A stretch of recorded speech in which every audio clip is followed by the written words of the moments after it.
हरे हरे, हरे कृष्णा कृष्ण कृष्ण हरे हरे, हरे राम राम राम हरे हरे, हरे कृष्णा कृष्ण कृष्ण हरे हरे, हरे राम राम राम हरे हरे, హరే కృష్ణ అండి అందరికి. సో ఈరోజు 18 రోజులలో భగవద్గీతను అవగాహనం చేసుకోవడము అనేటువంటి ఈ కార్యక్రమంలో 5వ రోజు భగవద్గీత యథాతథములోని పంచమ అధ్యాయము కర్మ సన్యాస యోగము, దీన్నే కృష్ణ భక్తి భావనలో కర్మ అనేటువంటి ఈ అధ్యాయాన్ని ఈరోజు మనం చూడబోతున్నాము.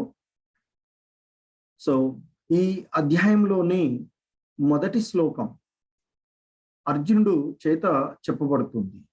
ఆ అర్జునుడు ఈ విధంగా అంటున్నాడు, అర్జున ఉవాచ సన్యాసం కర్మణాం కృష్ణ పునర్యోగం చ సంశసి యచ్రేయయేతయోరేకం తన్మే బ్రూహి సునిశ్చితం. అర్జునుడు ఈ విధంగా అంటూ ఉన్నాడు, ఓ కృష్ణ, మొదట నీవు నన్ను పని త్యాగం చేయమని చెప్పి, అంటే కర్మ త్యాగం చేయమని చెప్పి, మరలా ఇప్పుడు భక్తితో పని చేయాలని ఉపదేశించుచున్నావు. రెండింటిలో ఏది ఎక్కువ ప్రయోజనకరంగా ఉంటుందో దయచేసి నాకు చెప్పుము అంటూ అర్జునుడు ఆ కృష్ణ భగవానుల వారిని అడగడం జరుగుతుంది. సో ఇక్కడ ముఖ్యంగా భగవద్గీత ఈ 5వ అధ్యాయంలో భగవానుడు ఆ భక్తియుత కర్మ యొక్క అంటే ఉత్తమమైనది అని తెలియచేస్తున్నాడు. అంటే భక్తి యోగము ఇతర మార్గాల కంటే కూడా చాలా దివ్యమైనది అని ఆయన తెలియచేస్తున్నాడు. ఇంతకుముందు మనకి ఆయన 2వ అధ్యాయంలో ఆత్మ గురించి అటువంటి ప్రాథమిక జ్ఞానాన్ని, అలాగే అది భౌతిక దేహంలో చిక్కుకొనుగోడు ఉండే విధానాన్ని వివరించడం జరిగింది. అలాగే బుద్ధి యోగము అంటే లేదా భక్తి యోగం ద్వారా ఈ పంజరం నుండి బయటపడేటువంటి మార్గాన్ని కూడా ఆయన వివరించడం జరిగింది. అలాగే ఆ జ్ఞాన స్థితిలో ఉండేటువంటి వాడు ఆ విధులు అంటే ఎటువంటి విధులను నిర్వహించవలసినటువంటి అవసరం లేదంటూ 3వ అధ్యాయంలో వివరించడం జరిగింది. ఇక ఈ అన్ని రకాలైనటువంటి యజ్ఞ కర్మలు జ్ఞానంలోనే సమాప్తి చెందుతాయి అని 4వ అధ్యాయం నిన్నటి అధ్యాయంలో భగవానుడు అర్జునుడికి చెప్పడం జరిగింది. సో ఆ విధంగా భగవంతుడు ఆ 4వ అధ్యాయం యొక్క చివరిలో అర్జునుడికి ఉపదేశించినటువంటి అంటే ఆ పరిపూర్ణమైనటువంటి జ్ఞానాన్ని ఉపదేశిస్తూ చివరికి యుద్ధం చేయమని ఆయన్ని చెప్పడం జరిగింది. సో ఆ విధంగా చెప్పినటువంటి వీటిలో అర్జునుడు మరలా కొంత అస్పష్టతతో ఆ కృష్ణ భగవాను వారిని మరలా అడుగుతూ ఉన్నాడు, ఓ కృష్ణ, మొదట నీవు నన్ను పనులన్నీ త్యాగం చేయమని చెప్పావు, మరలా ఇప్పుడేమో భక్తి భావనలో పని చెయ్యమని అంటున్నావు. మరి ఈ విధంగా చేసేటువంటి ఈ రెండింటిలో ఏది ఎక్కువ ప్రయోజనకరంగా ఉంటుందో నాకు దయతో వివరించు కృష్ణ అంటూ అర్జునుడు ఆ కృష్ణ భగవానుల వారిని అడగడం జరుగుతుంది. అంటే ఒకటి పనులన్నింటినీ కూడా త్యజించి సన్యసించడము ఒకటి, అలాగే భక్తి భావనలో పని చేయమంటే మరలా యుద్ధం చెయ్యి అని నిన్నటి అధ్యాయంలోని చివరి శ్లోకంలో చెప్పడం జరిగింది. సో దాని కొరకు అర్జునుడు ఈ రెండింటిలో ఏది ఎక్కువ ప్రయోజనకరంగా ఉంటుందో నాకు దయతో వివరించు కృష్ణ అంటూ ఆయన్ని వేడుకోవడం జరిగింది. సో దానికి భగవానుల వారు ఈ విధంగా సమాధానం ఇస్తున్నారు. శ్రీ భగవానువాచ సన్యాస కర్మ యోగచ్చ నిశ్రేయ సకరావుభౌ తయోస్తు కర్మం సన్యాసాత్ కర్మయోగో విశిష్యతే. కృష్ణ భగవానుల వారు ఈ విధంగా సమాధానం చెప్తున్నారు. కర్మ సన్యాసము అంటే పని త్యాగము, మరియు భక్తిలో పని చేయడము అంటే కర్మయోగము, రెండూ కూడా మోక్షాన్ని కలగజేస్తాయి.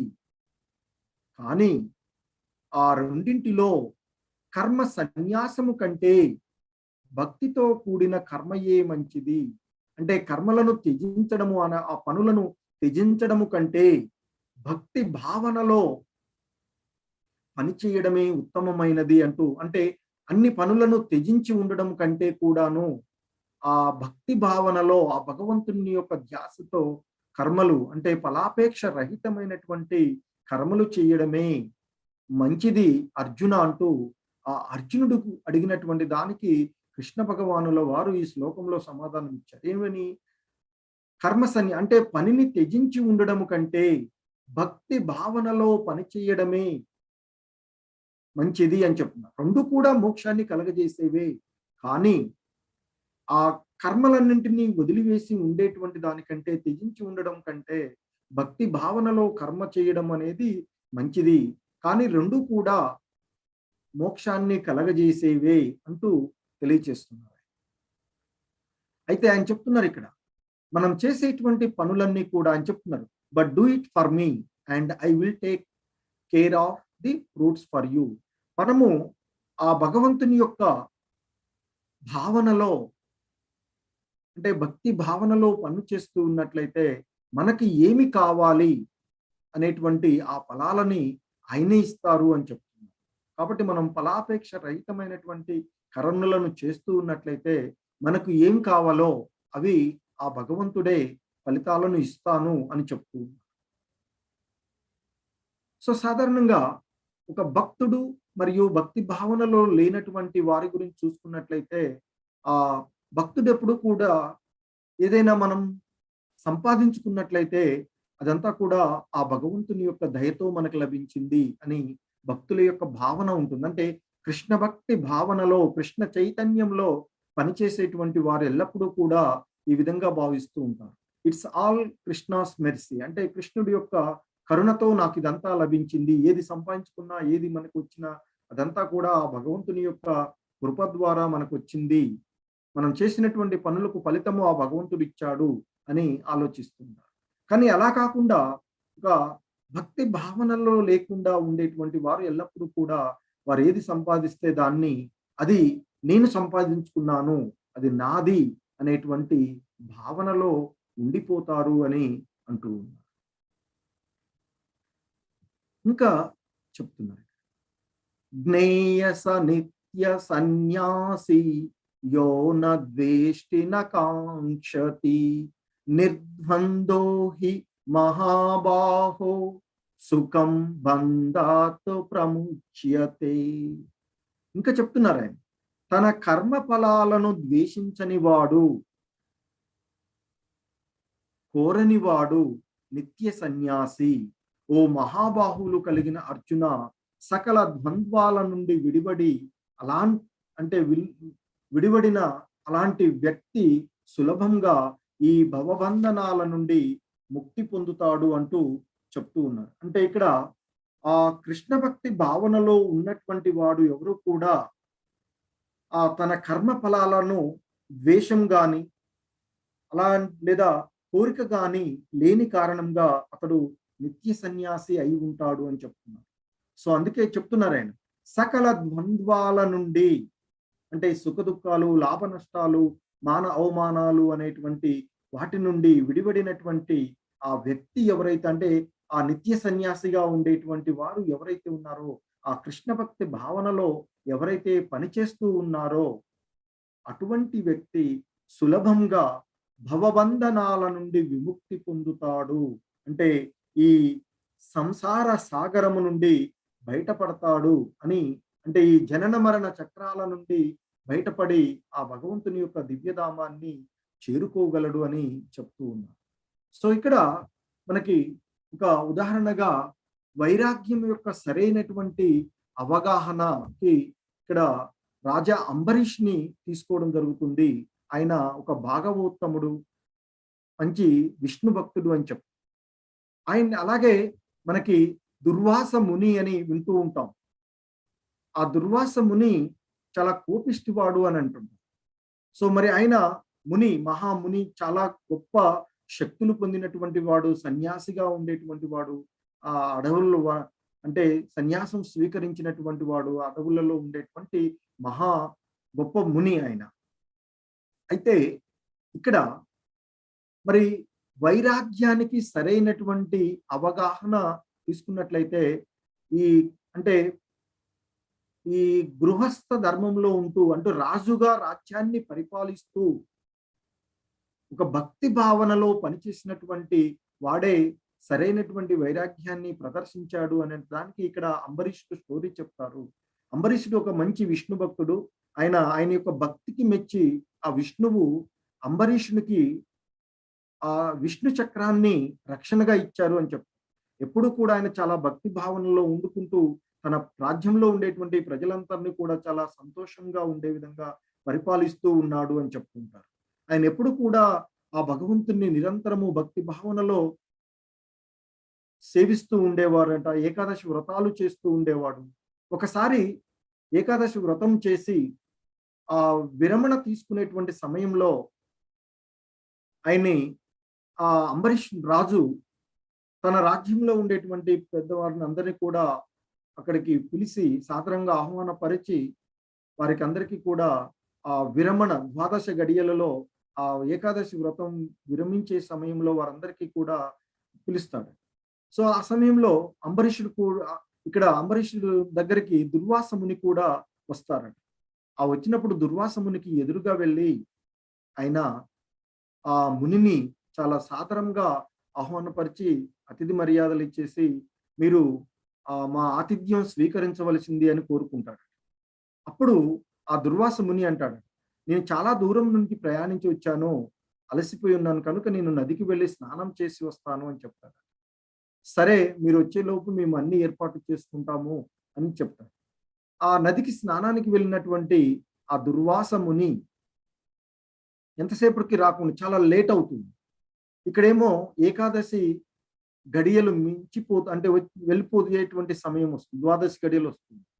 అప్పుడు ఆ సమయంలో అంబరీష్ దగ్గర ఉండేటువంటి బ్రాహ్మణులలో ఒకరు వచ్చి, రాజా ఈ గడియలు అంటే వ్రత దీక్ష విరమణ సమయము దాటిపోతూ ఉంది, కాబట్టి మీరు దీక్ష విరమించండి అంటే, మనము పిలిచినటువంటి ఆ దుర్వాసముని అతిథిగా వచ్చినటువంటి వారు రాకుండా మనం దీక్ష విరమణ చేస్తే మంచి ఉండదు అని అంటే, మీరు ఆహారం తీసుకోకుండా కొంత పానీయం తీసుకోండి, నీరు తీసుకోండి, తీసుకోవడం ద్వారా ఏమవుతుందంటే ఇటు దీక్ష విరమించినట్టు అవుతుంది, అలాగే మీరు అతిథి రాకుండా భోజనం చేసినట్లు కూడా అవుతుంది, చేయకుండా ఉన్నట్లు అవుతుంది అని చెప్తాడు.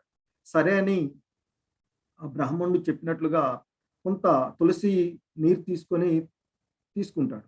అలా దీక్ష విరమణ అదే సమయంలోకి అక్కడికి వచ్చినటువంటి ఆ దుర్వాసముని అంబరీషుణ్ణి కోపించుకొని, దుర్మార్గుడా, నన్ను పిలిచి నేను రాకముందే నీవు అంటే మిగతా వారితో కలిసి నీ దీక్ష విరమణ చేస్తావా, నీవు ఆహారం తీసుకుంటావా అని ఆ కోపిష్టి అని చెప్పుకున్నాం కదా, ఆయన తన జఠరంలో ఉండేటువంటి ఒక ఎంట్రుక తీసుకొని ఆ ఒక మహారాక్షసిని తయారు చేసి అంబరీషునికి పంపిస్తాడు. నిన్ను శిక్షిస్తాను. సో వెంటనే అటు ఆలోచించేస్తున్న సమయంలోనే ఆ విష్ణు చక్రము వచ్చేసి ఆ మహారాక్షసుణ్ణి సంహరిస్తుంది అని చెప్తారు. ఆ సంహరించినప్పుడు వెంటనే కది ఆ విష్ణు చక్రము ఆ దుర్వాసముని వెంట పడుతుంది. అప్పుడు దుర్వాసముని పరిగెడుతూ మొదటగా బ్రహ్మ దగ్గరికి వెళ్ళి నన్ను రక్షించమని అడిగితే, నేను నిన్ను రక్షించలేను, నీవు విష్ణు భక్తులకి అపరాధం చేశావు అని అంటాడు. శివుడి దగ్గరికి వెళ్ళమంటే శివుడి దగ్గరికి వెళ్తాడు. శివుడి దగ్గరికి వెళ్తే కూడా ఆయన అంటాడు, నీవు విష్ణు భక్తులకు అపరాధం చేశావు కాబట్టి నేను కూడా నిన్ను రక్షించలేను, నువ్వు వెళ్ళి విష్ణువునే కలు అంటాడు. విష్ణువు దగ్గరికి వెళ్తాడు, విష్ణులోకం వెళ్తాడు.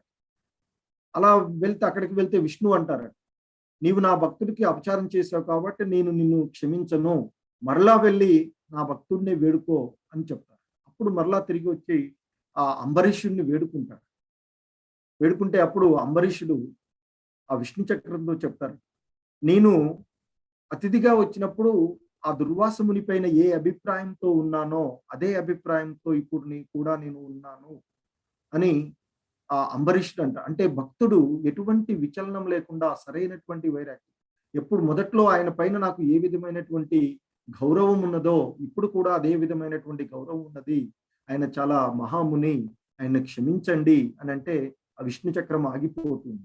సో అప్పుడు దుర్వాసముని తను చేసినటువంటి తప్పు తెలుసుకొని ఆ అంబరీషుని దీవించి నీ రాజ్యము నీ ప్రజలు అంతా సుఖశాంతులతో ఉంటారు అని చెప్పారు. సో ఇక్కడ మనం అర్థం చేసుకోవాల్సింది ఏంటంటే సన్యాసం అని చెప్పేసి అన్ని వదిలేసి ఉన్నంత మాత్రాన సరైనటువంటి వైరాగ్యం కాదు. సో భక్తి భావనలో ఉండడమే ఉత్తమము, మంచిది. అంటే ఆ ఉంటూ సర్వం కూడా ఎటువంటి వాటిపైన మనము ఆపేక్షలు లేకుండా ఉండడము అనేటువంటిది మంచిది అని మనము అంటే ఇక్కడ రాజా అంబరీషుని ఒక సరైనటువంటి వైరాగ్యానికి అంటే ఆ భక్తి భావనలో మహాభాగవోత్తముడుగా అతన్ని మనము తెలుసుకొనవచ్చు. ఇంకా చెప్తున్నారు, సాంఖ్య యోగౌ పృథక్ భాలాః ప్రవదంతి న పండితాః ఏకమప్యాస్తి తసమ్యక్ ఉభయోర్విధం తే ఫలం. ఆయన అంటున్నారు, కేవలము అజ్ఞానులే భక్తితో పని చేయడము అంటే కర్మయోగము మరియు కర్మలను త్యజించడము అంటే కర్మ సన్యాసం, సాంఖ్యవము భిన్నమైనవి అని భావిస్తారు లేదా చెప్తారు. ఈ రెండింటిలో ఏ ఒక్క మార్గమును అనుసరించినా రెండింటి ఫలమును పొందవచ్చు అని యథార్థంగా తెలిసిన వారు చెప్తారు. సో అర్జునుడితో చెప్తున్నారు కృష్ణ భగవానుడు, కేవలము అజ్ఞానంలో ఉన్నటువంటి వారు మాత్రమే కర్మ యోగానికి కర్మ సన్యాసానికి భేదం ఉన్నది అని భావిస్తారు, భిన్నమైనవని చెప్తారు. కానీ ఈ రెండింటిలో ఏ ఒక్క మార్గాన్ని సరిగా ఆచరించినా ఆ రెండింటిని ఆచరించినటువంటి ఫలితాలను పొందవచ్చు అని యథార్థంగా భగవంతుని తెలుసుకున్నటువంటి వారు, ఆ భక్తి భావనలో ఉన్నవారు చెప్తారు అంటూ చెప్తున్నారు కృష్ణ భగవానుడు. ఇంకా ఆయన అంటున్నాడు, యత్ సాంఖ్యై ప్రాప్యతే స్థానం తద్యోగైరపి గమ్యతే ఏకం సాంఖ్యం చ యోగం చ య పశ్యతి సపశ్యతి. విశ్లేషణాత్మకమైన అధ్యయనము ద్వారా పొందగలిగే స్థితిని భక్తితో కర్మలను ఆచరించటము ద్వారా కూడా పొందవచ్చు. కాబట్టి కర్మ సన్యాసము మరియు కర్మం యోగము ఒక్కటే అని సూచిన వాడే నిజంగా ఉన్నది ఉన్నట్టుగా సూచినట్లు. అంటే ఆ కర్మ సన్యాసం చేస్తూ అంతా అధ్యయనం చేసి ఆత్మ జ్ఞానాన్ని పొందినటువంటి వాడు ఏ స్థితికైతే వస్తారో అదే స్థితిని భక్తితో కర్మలు చేసేటువంటి వారు భక్తితో కర్మలను ఆచరించడం ద్వారా కూడా ఆ స్థితిని పొందవచ్చు. కాబట్టి కర్మ సన్యాసము మరియు కర్మ యోగము రెండు కూడా ఒకటే అని యథార్థాన్ని గ్రహించినటువంటి వారు తెలుసుకోగలుగుతారు అంటూ అర్జునుడికి కృష్ణ భగవానుల వారు వివరిస్తున్నారు. అంటే ఈ కర్మ సన్యాసమైన కర్మ యోగము రెండు కూడా మోక్ష ప్రదాయకాలే. సో ఎలాగైతే విశ్లేషణాత్మకమైనటువంటి అధ్యయనం ద్వారా ఒక మహాత్ముడు పొందగలిగేటువంటి స్థితిని సాధారణంగా భక్తి భావనలో ఉంటూ కూడా అదే స్థితిని పొందవచ్చు. సో ఇప్పుడు మనం ఇంత ముందు చెప్పుకున్నట్లుగా అంబరీష్ సో కాబట్టి ఆ రెండు కూడా కర్మ సన్యాసము మరియు కర్మ యోగము ఒక్కటే అని చూసినటువంటి వాడే యథార్థంగా ఆ భగవంతుణ్ణి తెలుసుకున్నటువంటి వాడు అని చెప్తున్నారు. ఇంకా చెప్తున్నారు ఆయన, యోగయుక్తో విశుద్ధాత్మ విజితాత్మ జితేంద్రియః సర్వభూతాత్మ భూతాత్మ కుర్వన్నపి న లిప్యతే. భక్తితో పనిచేయువాడు విశుద్ధాత్ముడు, మనసును ఇంద్రియ నిగ్రహమును కలిగి సమస్త జీవులలో ఉండే ఆత్మ తన ఆత్మ ఒకటే అని తెలుసుకున్నవాడు కర్మలు చేసినా ఎలాంటి దోషము అంటదు. సో ఎవరైతే భక్తితో పనిచేస్తూ ఉన్నారో అంటే భక్తి భావనలో పనిచేస్తూ ఉన్నారో, ఎటువంటి విచలనం లేనటువంటి ఆత్మను కలిగి ఉన్నారో, మనసుని ఇంద్రియాలను నిగ్రహం కలిగించుకొని తన యొక్క ఆధీనంలో ఉంచుకొని సమస్త జీవులలో ఉండేటువంటి ఆత్మ తన ఆత్మ ఒకటే అని తెలుసుకున్నటువంటి వాడు, వారు కర్మలు చేస్తూ ఉన్నప్పటికీ కూడా ఆ కర్మల యొక్క బంధనాలలో చిక్కుకొనరు. అంటే ఈ జనన మరణ చక్రాలలో వారు చిక్కుకొనరు అని చెప్తూ ఉన్నారు కృష్ణ భగవానుడు. సో ఇక్కడ సాధారణంగా భక్తి 9 రకాలైనటువంటి భక్తి మార్గాలను మనము అనుసరించవచ్చు అని చెప్తారు. ఒకటి శ్రవణము అంటారు. అంటే ఆ భగవంతుని యొక్క దివ్యమైనటువంటి లీలలను వినడం. సో దీనికి ఉదాహరణగా పరీక్షిత్ రాజుని చెప్తారు. ఆ పరీక్షిత్ మహారాజు సుఖదేవ్ నుండి అయిన ఆ సుఖదేవ గోస్వామి నుండి ఆ భాగవతాన్ని 7 రాత్రులు 7 పగళ్ళు కంటిన్యూస్ గా ఆ దేవాది దేవుడైనటువంటి కృష్ణ భగవానుడి యొక్క లీలలు విని ముక్తి పొందారు. అది శ్రవణము అంటే వినడము కూడా ఒక భక్తి మార్గము అని చెప్తారు. ఆ భగవంతుని యొక్క లీలలు వినడం. అలాగే కీర్తనం, ఆ భగవంతుడిని యొక్క లీలలు కీర్తించడం కూడా భక్తి భావనమే అని చెప్తారు. ఆ భగవంతుడిని గురించి చెప్పడం, పఠించడం. సో దానికి ఉదాహరణగా సుఖదేవ గోస్వామి ఆయన పరీక్షిత్కు ఆ భగవంతుని యొక్క లీలలు భాగవతం అంతా కూడా వ్యాస మహర్షి గారు రచించినటువంటి ఆ భాగవతాన్ని అంతా కూడా సుఖదేవ గోస్వామి పరీక్షిత్ మహారాజుకు చెప్పారు. ఇక మూడవది భక్తి విధానాల్లో స్మరణం. ఆ భగవంతుణ్ణి ఎప్పుడు గుర్తు చేసుకోవడం, remembering the supreme personality of the God head. ఆ దేవాది దేవుణ్ణి నిరంతరము కూడా మనము స్మరించుకోవడం, స్మరణం. సో దానికి ఆ భక్తిని ఆచరించినటువంటి వారికి ఎగ్జాంపుల్ గా ప్రహ్లాద్ మహారాజ్. ప్రహ్లాదుడు నిరంతరం కూడా ఆ భగవంతుణ్ణి ఎన్ని కష్టాలు పెట్టినా, ఎంత ఇబ్బందులకు గురి చేసినా నిరంతరం కూడా ఆ శ్రీమన్నారాయణ్ణి జపిస్తూ నామాన్ని పలుకుతూ ఉండేటువంటి వాడు. ఇక 4వ రకమైనటువంటి భక్తి సేవ, భక్తి విధానము పాద సేవనం. ఆ భగవంతుడి యొక్క పాదాలకు సేవ చేసుకోవడం కూడా భక్తి అని చెప్తారు. ఆ అవకాశము లక్ష్మీమాత మిగతా ఎవరికి ఇవ్వలేదు, ఆమె చేస్తూ ఉంటుంది. ఆ విష్ణుమూర్తి పాదాలకి సేవ చేస్తూ ఉంటుంది ఇప్పుడు కూడా. ఇక అర్చనం అంటే ఆ భగవంతునికి పూజలు చేసేటువంటి. సో దానికి ఆ భక్తిలో ఉన్నతుడిగా చెప్పబడేటువంటి వాడు పృథురాజు అని చెప్తారు. ఇక వందనం, ఆ భగవంతునికి ప్రేయర్స్, ప్రార్థనలు చేయడంలో అక్రూర అనేటువంటి వాడు ఉత్తముడిగా చెప్తూ ఉంటారు వందన భక్తి విధానాన్ని.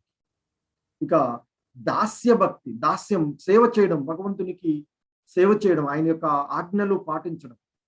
సో త్రేతాయుగంలో శ్రీరామచంద్రుడికి ఎన్నో సేవలు చేస్తూ ఉండేటువంటి ఆ హనుమంతుడు ఆ దాస్య భక్తిలో ఉన్నతుడిగా చెప్పబడుతూ ఉంటారు. ఇక స్నేహంలో కూడా భక్తి భావన చెప్తూ ఉంటారు. ఫ్రెండ్షిప్ చేయడం ద్వారా కూడా భక్తులుగా ఉండవచ్చు. అది ఇక్కడ సఖ్యం. సో ఈ సఖ్య భక్తికి అర్జునుడు గొప్ప ఉదాహరణగా చెప్తూ ఉంటుంటారు. ఇక ఆత్మ నివేదనం కూడా భక్తి అని చెప్తారు. పూర్తిగా భగవంతునికి మనం సరెండర్ అవడము, దానికి బలి చక్రవర్తి. సో తనను తాను అర్పించుకుంటాడు ఆ భగవంతుడికి. 3 అడుగుల నేల ఇస్తానని చెప్పి అడిగితే ఆ భగవంతుడు మొత్తాన్ని 2 అడుగులతోనే తీసేసుకుంటే మిగిలిన 3వ అడుగు ఎక్కడ ఇస్తావంటే నా నెత్తిన పెట్టమని తనను తాను సమర్పించుకున్నటువంటి వాడు బలి చక్రవర్తి. ఇక ఈ 9 రకాలైనటువంటి వాటిలో కూడా ఆచరించినటువంటి గొప్పవాడుగా చెప్పబడింది ఇంతకు ముందు చెప్పినటువంటి అంబరీష్. ఈ 9 విధానాల్లో కూడా అతనిలో ఉండేటువంటి భక్తిని ఆచరించినటువంటి వాడు అంబరీష్ రాజు. సో ఈ విధంగా మనము 9 రకాలైనటువంటి భక్తి భావనలలో ఉండవచ్చు అని శ్రీమద్ భాగవతంలో చెప్పబడింది.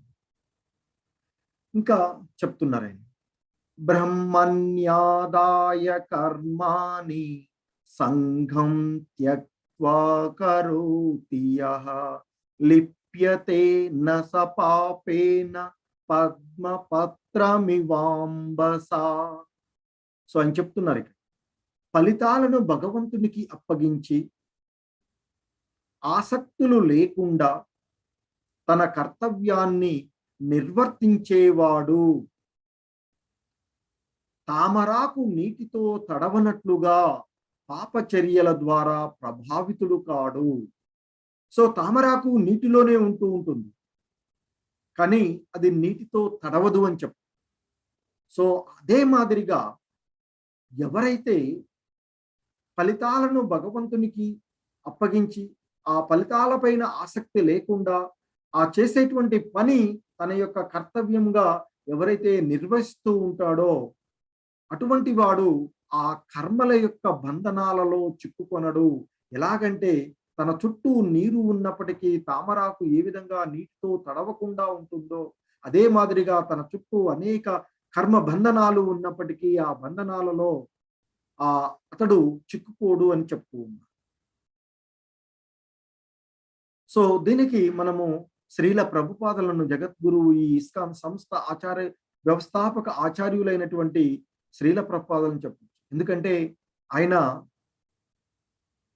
ఈ తన యొక్క గురువు గారి యొక్క ఆజ్ఞ మేరకు ఈ ఆధ్యాత్మికమైనటువంటి మన భారతదేశంలో ఉండేటువంటి ఈ ఆధ్యాత్మికమైనటువంటి జ్ఞానాన్ని ప్రపంచవ్యాప్తంగా ప్రచారం చేయడానికి ఆయన మొదటిగా అమెరికా వెళ్ళి ఆ హిప్పీల కాలంలో రెండో ప్రపంచ యుద్ధం అయిపోయి ఆ టైంలో అక్కడ ఉండేటువంటి యువత అంతా కూడా మత్తు పదార్థాలకు డ్రింక్స్ వాటికి బానిసైలైనటువంటి ఆ సమయాల్లో అక్కడికి వెళ్ళి ఆయన వారందరినీ కూడా మన వైపుకు తిప్పాడు. అంటే అక్కడ సాంప్రదాయాలకు ఆయన ప్రభావితుడు కాలేదు, కాకుండా మన యొక్క విధానాలని ఆయన వారందరికీ ప్రచారం చేసి వారందరినీ కూడా మన వైపుకు మార్చినటువంటి గొప్పవాడు శ్రీల ప్రభుపాదుల వారు. సో కాబట్టి భక్తి భావనలో ఉంటూ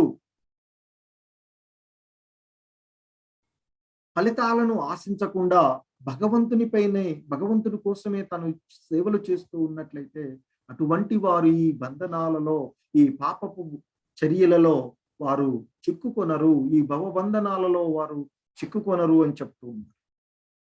ఇంకా చెప్తున్నారే, సర్వకర్మాణి మనసా సన్యస్యాస్తే సుఖం వశి నవద్వారే పురే దేహి నైవ కుర్వన్న కారయన్.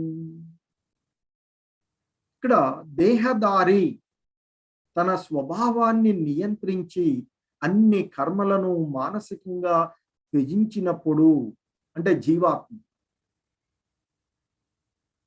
కర్మ చేయకుండా కర్మ చేయడానికి కారణం కాకుండా ఉండి 9 ద్వారాలు ఉన్న నగరంలో, అంటే ఈ శరీరంలో సంతోషంగా నివసిస్తాడు. సో అంటే జీవుడు తన స్వభావాన్ని నియంత్రించుకొని తన వాస్తవాన్ని ఏదో తెలుసుకొని కర్మలన్నింటినీ కూడా మానసికంగా త్యజించినప్పుడు కర్మలు చేయకుండా లేదా చేయడానికి కారణం కాకుండా ఉన్నట్లయితే ఈ 9 ద్వారాలు ఉండేటువంటి నగరం, అంటే మన ఈ దేహాన్ని, మన శరీరం ఏదైతే ఉందో, ఈ భౌతికమైనటువంటి శరీరం ఏదైతే ఉందో ఇది 9 ద్వారాలను కలిగి ఉన్నటువంటి ఒక నగరం, పురంతో పోల్చడం జరుగుతుంది. నవద్వార పురే దేహి అంటారు. అంటే 9 ద్వారాలను కలిగి ఉన్నటువంటి ఒక నగరం, పురం, ఇది ఈ దేహము అని చెప్పు. సో మనలో ఉండేటువంటి ఆ 9 ద్వారాలు ఏంటంటే 2 చెవులు, ఒక నోరు, హరే కృష్ణ, 2 నాసికా రంధ్రాలు, 2 కళ్ళు, అపానము, అలాగే జననేంద్రియం. ఇవి రంధ్రాలు కలిగినటువంటి మనకి. సో వాటిని ద్వారాలుగా చెప్తున్నారు. ఒక నగరానికి ఉండేటువంటి 9 ద్వారాలుగా చెప్తున్నారు. ఈ దేహంలో మనము సంతోషంగా జీవిస్తూ ఉండగలము అంటూ చెప్తూ ఉన్నారు. ఇంకా అంటున్నారు ఆయన, నాదత్తే కస్యశ్చిత్ పాపం నచైవ సుకృతం విభుః అజ్ఞానే నావృతం జ్ఞానం తేనే ముహ్యంతి జంతవః. భగవంతుడికి ఎవరి పాపపుణ్యాలతోనూ ప్రమేయం లేదు, అంటే ఎవరి పాపపుణ్యాలను ఆయన స్వీకరించడు అని చెప్తున్నారు. ఎవరి పాపపుణ్యాలతో ఆ భగవంతుడికి ఎవరి పాపపుణ్యాలతో కూడా సంబంధం లేదు. జీవుల జ్ఞానాన్ని ఆవరించి ఉన్న అజ్ఞానం వల్ల మోహం కలుగుతుంది. అంటే ఈ జీవులకు అజ్ఞానము, ఆ జ్ఞానాన్ని ఆవరించి ఉండడం వల్ల ఇంతకుముందు అధ్యాయాల్లో కూడా చెప్తున్నాం. ఆ జీవుడికి ఆ ఆత్మ యొక్క జ్ఞానాన్ని ఆ అజ్ఞానము ఆవరించడం వల్ల వారికి ప్రకృతి సాంగత్యం వల్ల మోహము కలుగుతూ ఉన్నది అని చెప్తున్నారు. తద్వారా ఆయన అంటున్నాడు, భగవంతుడికి ఎవరి పాప పుణ్యాలతో ప్రమేయం లేదు. అంటే ఎవరి పాపాన్ని గాని పుణ్యాన్ని గాని ఆ భగవంతుడు తీసుకోడు అని చెప్తున్నారు. వారే అనుభవించాలి.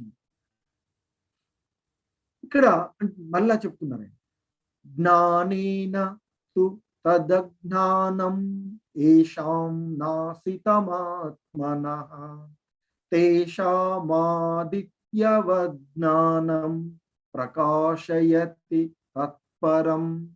కానీ ఎవరైతే అజ్ఞానాన్ని రూపుమాపుకొని జ్ఞానంతో వివేకవంతులు అయినప్పుడు వాళ్ళు పగటి సమయంలో సూర్యుడి కాంతి లాంటి తమ జ్ఞానంతో సమస్తాన్ని సాక్షాత్కరింపబ చేసుకుంటారు అంటున్నారు. సో ఎవరైతే ఆ అజ్ఞానాన్ని రూపుమాపుకొని జ్ఞానంతో వివేకవంతులు అవుతారో అటువంటి వారు పగటి సమయంలో సూర్యుడి కాంతి లాంటి తమ జ్ఞానంతో సమస్తాన్ని సాక్షాత్కరింపజేసుకుంటారు. సో పగటి సమయంలో ఉదయం కాగానే సూర్యకాంతి వచ్చిందంటే అంతకు ముందంతా ఉన్నటువంటి ఆ చీకటంతా కూడా పటాపంచలైపోతుంది. సో అలా పగటి సమయంలో సూర్యుడు కాంతి లాంటి ఆ జ్ఞానము ద్వారా, అంటే జ్ఞానం ఏదైతే ఉందో, మనం పొందేటువంటి జ్ఞానం ఏదైతే ఉందో అది పగటి సమయంలో సూర్యుడి కాంతి లాంటిది అని చెప్తున్నారు. ఇక ఆ అజ్ఞానం ఏదైతే ఉందో అది చీకటి లాంటిది. ఒకసారి ఆ కాంతి, సూర్యకాంతి వచ్చిందంటే అజ్ఞానం అనేటువంటి చీకటంతా కూడా తొలగిపోతూ ఉంటుంది.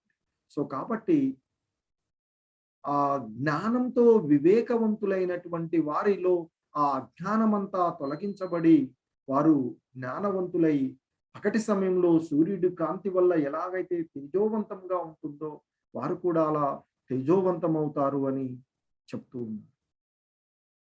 ఇంకా చెప్తున్నారు, తద్బుద్ధయస్తదాత్మానః తన్నిష్టాస్తత్పరాయణః గచ్చంత్య పునరావృత్తిం జ్ఞాన నిర్ధూత కల్మషాః. బుద్ధి, మనస్సు, విశ్వాసము, ఆశ్రయము అన్నియును భగవానుని ఎందే లగ్నమైనప్పుడు మానవుడు సంపూర్ణ జ్ఞానంశై కల్మష రహితుడై నేరుగా ముక్తి మార్గమును పయనించును. సో ఎప్పుడైతే మానవులు బుద్ధి, మనసు, విశ్వాసము, ఆశ్రయము అన్నీ కూడా భగవంతుని యందే లగ్నం చేసినప్పుడు ఆ మానవుడు సంపూర్ణమైనటువంటి జ్ఞానము ద్వారా కల్మష రహితుడై తనలో ఎలాంటి కల్మషాలు లేకుండా నేరుగా ముక్తి మార్గమున ఆయన ప్రయాణిస్తాడు. అంటే ఆ భగవంతుడి యొక్క దివ్యధామాన్ని చేరుకోగలుగుతాడు అంటూ చెప్తున్నారు. ఇక ఇంకా చెప్తున్నారు, విద్యా వినయ సంపన్నే బ్రహ్మణే గవిహస్తిని సునిచైవ స్వపాకే చ పండితా సమదర్శినః. సో అని చెప్తున్నారు, వినమ్రులైన యోగులు అంటే ఆ జ్ఞానాన్ని పొందినటువంటి వారు, వినమ్రులైన యోగులు నిజమైన జ్ఞాన బలంతో విద్యా వినయాలు కలిగిన బ్రాహ్మడుని, గోవును, ఏనుగును, కుక్కను, చండాలుడిని సమదృష్టితో చూస్తారు. అంటే ఇక్కడ ఆ వినమ్రులైనటువంటి యోగులు ఎవరైతే ఉన్నారో ఆ వారి యొక్క నిజమైనటువంటి జ్ఞాన బలము ద్వారా, అంటే కృష్ణ భక్తి భావనలో ఉన్నటువంటి వ్యక్తులు జాతుల మధ్య, కులాల మధ్య ఎటువంటి భేదాన్ని చూపించరు. అంటే ఇక్కడ బ్రాహ్మణుడు గాని, ఆ కుక్క మాంసం తినేటువంటి చండాలుడిని గాని, అంటే ఇక్కడ కులాల మధ్య గాని, అలాగే జాతుల మధ్య, అంటే ఏనుగు, ఇప్పుడు ఇంతకుముందు గోవును గాని, ఏనుగు, సో కుక్క, సో ఇటువంటి అన్నిటిలో కూడా, అన్ని జీవులలో కూడా ఆ పరమాత్ముడిని దర్శించుకోగలిగినప్పుడు అన్ని జీవులలో పాటు ఆత్మతో పాటు పరమాత్ముడు ఉంటుంటాడు. సో కాబట్టి ఆ పరమాత్ముని యొక్క జ్ఞానాన్ని పొందినటువంటి వారు అందరిలోనూ ఆ పరమాత్ముని దర్శించగలుగుతారు, అంటే సమదృష్టితో ఉండగలుగుతారు అని చెప్తున్నారు. సో కాబట్టి ఇక్కడ సాంఘిక దృష్ట్యా బ్రాహ్మణుడు చండాలుడు భిన్నమని అనుకుంటాం, కానీ ఆ ఇద్దరిలో ఉండేటువంటి పరమాత్మను దర్శించుకోగలగడం. అలాగే జాతి దృష్ట్యా కుక్క, గోవు, ఏనుగు ఇవన్నీ కూడా భిన్నమై ఉన్నప్పటికీ కూడా ఆ పండితుడు అనేటువంటి వాడు అందరినీ కూడా, అంటే వారిని సమదృష్టితో, అంటే దేహాల భేదాలు అర్థరహితమని, అందరిలోనూ ఉండేటువంటి ఆ పరమాత్మను దర్శించుకోవడం జరుగుతుంది. సో తద్వారా అందరినీ కూడా ఆయన సమదృష్టితో చూస్తారు అని చెప్తారు. కానీ ఇక్కడ పండితాహ సమదర్శినః అంటే అతడు ఆ అందరినీ కూడా సమానమైనటువంటి దృష్టితో అందరిలో ఉండేటువంటి ఆ పరమాత్ముని ఆ అందరిలోనూ కూడా ఆ పరమాత్ముని చూడగలుగుతారు. అటువంటి వారు అందరినీ సమదృష్టితో చూస్తామని చెప్పారు. కాకపోతే వారికి ఇచ్చే అందరిలో కూడా పరమాత్ముడే ఉంటారు. కానీ వారిలో ఇచ్చేటువంటి సాధారణంగా మనం ఇంటికి ఏదో గోవు, కుక్క వచ్చిందనుకో, కుక్కకిలో కూడా పరమాత్ముని గోవులోనూ చూస్తాం. కానీ కుక్కకి మామూలుగా దానికి ఆహారం ఇచ్చేసి వదిలేస్తాం. కానీ గోవుని మనం పూజిస్తూ ఉంటాం. సో కాబట్టి వాటిని ట్రీట్ డిఫరెంట్ గా ఉంటుంది కొంత. ఇంకా చెప్తున్నారు ఆయన, ఇహైతి తైవర్జిత సర్గో ఏషాం సామ్యే స్థితం మనః నిర్దోషం హి సమం బ్రహ్మ తస్మాద్ బ్రహ్మణి తే స్థితాః. సమదృష్టి యందు సంపూర్ణ మనసుతో స్థితులైన వారు ఈ జన్మలోనే జనన మరణ చక్రమును జయిస్తారు. వారు భగవంతుని యొక్క దోషరహిత గుణములను కలిగి ఉంటారు కాబట్టి పరమసత్యమునందే స్థితులై ఉంటారు. సో ఈ విధంగా సంపూర్ణమైనటువంటి జ్ఞానమును పొంది సమదృష్టి యందు సంపూర్ణ మనసుతో స్థితులై ఉండేటువంటి వారు, అంటే ఆ భగవంతునిలో అందరిలోనూ ఆ భగవంతుణ్ణి దర్శించుకోగలిగినటువంటి వారు, యథార్థాన్ని గ్రహించగలిగినటువంటి వారు ఈ జన్మలోనే జనన మరణ చక్రాలను జయిస్తారు. అంటే ఆ భక్తి మార్గంలో స్థితమై ఉండడం ద్వారా, ఎంత ముందు కూడా చెప్పారు, పాపంలో పాపాత్మమైనటువంటి వాడైనప్పటికీ ఆ భక్తి అనేటువంటి నౌకలో స్థితుడై ఉన్నప్పుడు వీటన్నిటిని జయించవచ్చు అని చెప్పారు. ఇక్కడ కూడా అదే చెప్తున్నారు. సమదృష్టి యందు సంపూర్ణ మనస్సుతో స్థితులైన వారు ఈ జన్మలోనే జనన మరణ చక్రమును జయిస్తారు. వారు భగవంతుని యొక్క దోషరహిత గుణములను కలిగి ఉంటారు కాబట్టి పరమసత్యమునందే స్థితులై ఉంటారు. తద్వారా వారు ఈ భవబంధనాలకు అతీతంగా ఆ పరమాత్ముడి యొక్క దివ్యధామాన్ని చేరుకుంటారు అని చెప్తున్నారు. ఇంకా చెప్తున్నారు, ఏహి సంస్పర్శజా భోగ దుఃఖ యోనయ ఏవతే ఆద్యంతవంత కౌంతేయ నతేషు రమతే బుధః. భౌతిక ఇంద్రియాలతో సంబంధము కలిగే బాహ్య సుఖాలు దుఃఖ హేతువులు. ఓ కుంతి కుమారుడా, అలాంటి ఆనందాలకు ఆది మరియు అంతం ఉంది కాబట్టి వివేకవంతుడు వాటి యందు ఆసక్తుడు కాడు.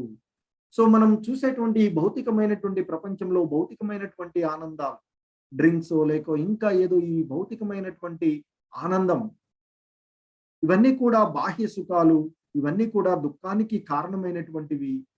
సో వీటికి ప్రారంభము ఉంటుంది, అంతము ఉంటుంది. సో ఏదైనా మనం తీసుకున్నాం అనుకోండి, తీసుకున్నంతసేపు ఏదో సంతోషంగా ఉన్నట్లుగా అనిపిస్తుంది, కానీ తర్వాత దాని యొక్క ప్రభావము మనలో పనిచేస్తూ మనల్ని ఇబ్బంది పెడుతూ ఉంటుంది.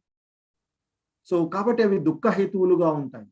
సో ఇటువంటి ఆ దుఃఖ హేతువైనటువంటి ఆనందాల కోసం వివేకవంతుడు, జ్ఞానాన్ని పొందినటువంటి వాడు తాపత్రయపడడు. వాటి గురించి ఆ జ్ఞానమును పొందినటువంటి వాడు, ఆ వివేకవంతుడు ఎవరైతే ఉన్నారో వారు ఈ భౌతికమైనటువంటి సుఖాల కోసం వారు వెంపరలాడరు. అలాంటి వాటి యందు వారు ఆసక్తి చూపరు. ఆ శాశ్వతమైనటువంటి ఆ భగవంతుని యొక్క సేవ యందే వారు నిమగ్నమై ఉంటారు. అదే శాశ్వతమైనటువంటి ఆనందము.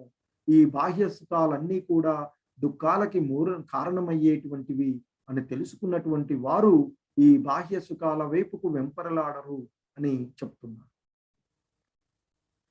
సో మనం ఈ బాహ్యమైనటువంటి సుఖాల గురించి చూసినట్లయితే ఈ ఇంద్రియ వస్తువులు దుఃఖానికి హేతువులు అనేటువంటి దానికి మనం ఈ పంచేంద్రియ విషయాల గురించి చూసుకున్నట్లయితే మనకి ఇంతకుముందు చెప్పినట్లుగా ఇంద్రియాలను మనం ఆధీనంలో అదుపులో ఉంచుకోకపోతే కలిగేటువంటి నష్టాలు. సో సాధారణంగా కన్ను మనం చెప్పేటువంటి ఇది దృష్టి. సో ఈ మన దృష్టికి ఏది కనిపిస్తే దాన్ని మనం పొందాలి అనేటువంటి భావన మనలో కలుగుతుంది. ఇక్కడ కూడా చెప్తారు, ఈ కొన్ని కీటకాలకి వెలుతురు కనిపిస్తే దాన్ని పొందాలి, దాని దగ్గరికి చేరుకోవాలి అనేటువంటి ఒక భావన తప్ప అక్కడికి వెళ్తే మనకి ఏమవుతుంది అని ఆలోచించకుండా ఈ కీటకాలు ఆ లైట్ దగ్గరికి వెళ్తాయి. మంటలు వస్తే పోయి అక్కడికి ఆకర్షించబడి పోయి ఆ మంటల్లో పడి అవి మాడిపోవడం జరిగిపోతుంది, చనిపోవడం జరుగుతుందని చెప్తారు. సో ఆ విధంగా కళ్ళు మనకి అంటే ఆ ఇంద్రియాల్లో ఇంద్రియ వస్తువు దుఃఖానికి కారణమవుతుంది. ఇక రెండవ రకమైనటువంటిది చెవులు చెప్పుకున్నాం. ఇక్కడ ఈ జింక వీటికి లేడీకి ఈ కొన్ని రకాలైనటువంటి శబ్దాలంటే దానికి మహా ఇష్టమట. ఆ శబ్దాన్ని వేటగాడు ఆ శబ్దాన్ని అవతల వైపు పెట్టి ఆ శబ్దాన్ని దానికి ముందు వల పెడతాడు. ఈ శబ్దానికి అట్రాక్ట్ అయినటువంటిది ఇది వెళ్ళి ఆ వలలో చిక్కుకుంటుంది. తద్వారా ఆ వేటగాడికి చిక్కుతుంది. సో ఆ విధంగా మనము మన యొక్క చెవుల ద్వారా వినేటువంటి వాటిని నియంత్రించుకోకపోతే దుఃఖానికి మనం పొందడం అవుతుంది, దుఃఖహేతు అవుతుంది. అలాగే నాలుక మనకి ఏ రుచి పడితే అది తినాలి అనేటువంటి భావనలో మనం ఉండిపోతుంది. దాన్ని అదుపులో ఉంచుకోలేకపోయినట్లయితే నాలుకని అనేకమైనటువంటి కష్టాలకు మనం కొని తెచ్చుకున్న వాళ్ళం అవుతామని చెప్తారు. సో దానికి ముఖ్యమైనటువంటి ఎగ్జాంపుల్ చేపలు చెప్తారు. చేపకి నీటిలో ఎంతో ఆహారం ఉంటుంది, కానీ బయట నుంచి ఏదైనా ఆహారం వచ్చి పడితే అబ్బా అది ఏందో అని చెప్పేసి గుట్టుకుని మింగడానికి ప్రయత్నం చేస్తుంది. దీన్ని బేస్ చేసుకొని వల వేసే అంటే గాలం వేసేటువంటి వాడు దానికి ఆ గాలానికి చిన్న ఎర్ర ఆహారం పెట్టి నీటిలో ఇసిరేస్తారు. అది వచ్చేసి గుట్టుకుని మింగుతుంది, ఆ గాలానికి చిక్కుతుంది, దాన్ని బయటకు గుంజుకుంటారు. సో ఆ విధంగా అది హేతు అవుతుంది. అలాగే ఇక ముక్కు వాసన, ఆ మకరంధ్రానికి అట్రాక్ట్ అయినటువంటి కొన్ని కీటకాలు వచ్చేసి ఆ పువ్వు పైన వాలుతూ ఉంటాయి. ఆ వాలగానే అది ముడుచుకుంటుంది, ఆ పువ్వులో పడిపోయి ఆ కీటకము మరణించడం జరుగుతుంది. ఇక చర్మ స్పర్శకి అట్రాక్ట్ అయ్యేటువంటి దానికి ఏనుగుని ఎక్కువగా ఎగ్జాంపుల్ చెప్తారు. అది ఆ చర్మ స్పర్శ కోసం ఏ విధంగా కూడా ఆలోచించకుండా పోతుంది అని చెప్తారు. ఇక దీన్ని బేస్ చేసుకొని ఆ మదించినటువంటి గజ ఏనుగులను పట్టుకోవడానికి వాటిని తీసుకురావడానికి ఒక ట్రైనింగ్ ఇచ్చినటువంటి ఆడ ఏనుగును పంపి దాన్ని మరలా తీసుకొచ్చేటువంటి మార్గంలో గుంటలు తీసి దానిపైన ఆకులు పరుస్తారు. ఆ ఏనుగు ఆడ ఏనుగేమో చక్కగా తప్పించుకొని వస్తుంది, ట్రైనింగ్ ఇవ్వబడినటువంటిది. ఆ ఆడ ఏనుగు స్పర్శ కోసం అట్రాక్ట్ అయినటువంటి ఇది ఇక దాని వెనక వచ్చి ఆ గుంటలో చిక్కుకొని పోతుంది. కొన్ని రోజుల తర్వాత దాన్ని అంటే కొంత కృషించిన తర్వాత మాట వినే పరిస్థితి వచ్చిన తర్వాత తీసి ట్రైనింగ్ ఇస్తారు అని చెప్తారు.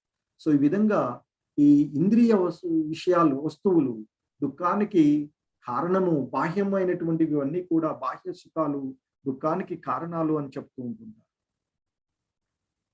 ఇంకా చెప్తున్నారు, లభంతే బ్రహ్మ నిర్వాణం ఋషయ క్షీణ కల్మషాః చిన్నద్వైత యతాత్మానః సర్వభూత హితేరతాః. సంశయాలను తొలగించుకుని మనోనిగ్రహంతో సకల ప్రాణులకు మేలు చేయడంలో ఆసక్తి కలిగిన ఋషులు పాపాలన్నింటినీ పోగొట్టుకుని బ్రహ్మ సాక్షాత్కారము అంటే ఆ భగవంతుణ్ణి పొందుతారు అంటూ తెలియచేస్తున్నారు. ఇంకా చెప్తున్నారు, కామ క్రోధ వియుక్తానాం యతీనాం యతచేతసాం అభితో బ్రహ్మ నిర్వాణం వర్తతే విదితాత్మనాం.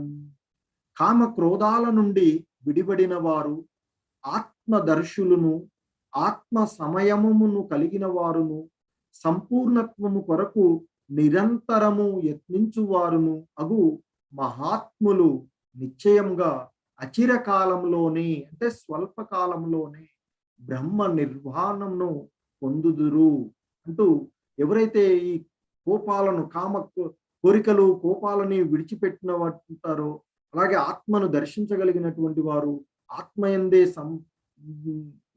సమయమును కలిగినటువంటి వారు, సంపూర్ణత్వం కొరకు నిరంతరము ప్రయత్నం చేసేటువంటి మహాత్ములు చాలా స్వల్ప కాలంలోనే బ్రహ్మ నిర్వాణమును పొందుతారు అని తెలియచేస్తున్నారు.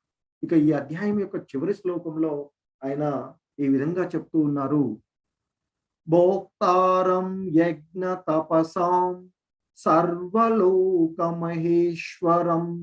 సుహృదం సర్వభూతానాం జ్ఞాత్వాం మాం శాంతి మృచ్చతి.